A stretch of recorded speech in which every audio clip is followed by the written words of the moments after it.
បាទសួស្តីយើងទៅហើយ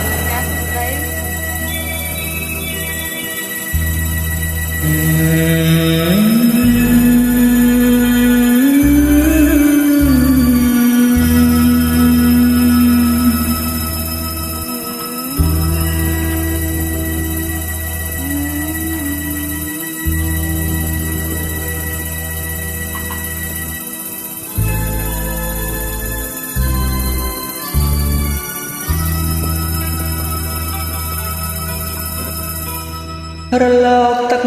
នឹកទៅដោយដួងចិត្ត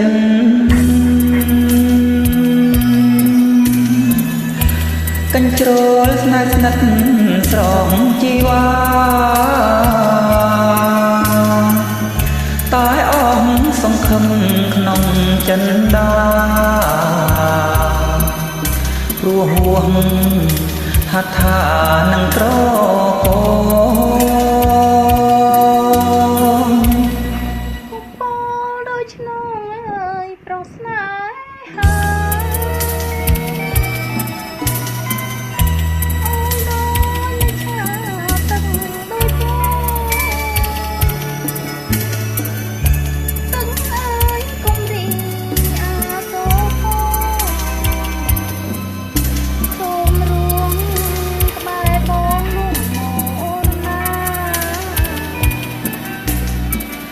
តើជឿបានទេ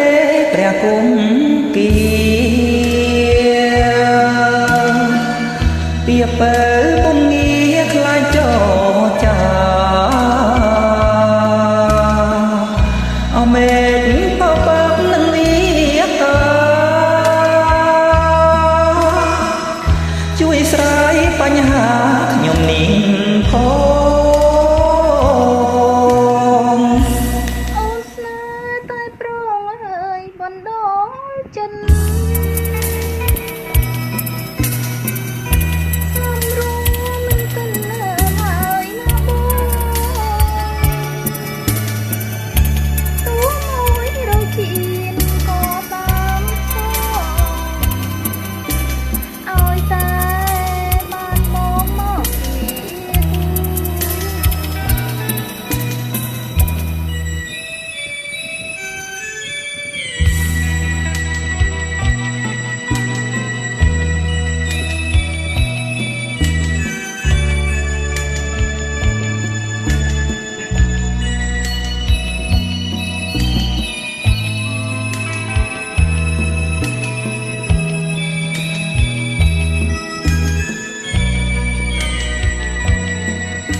ស្រឡាញ់ស្ទើលេប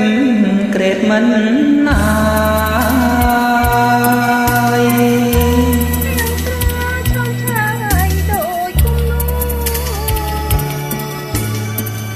ពីងបានឋានខ្លាក្លិនចាន់ធូ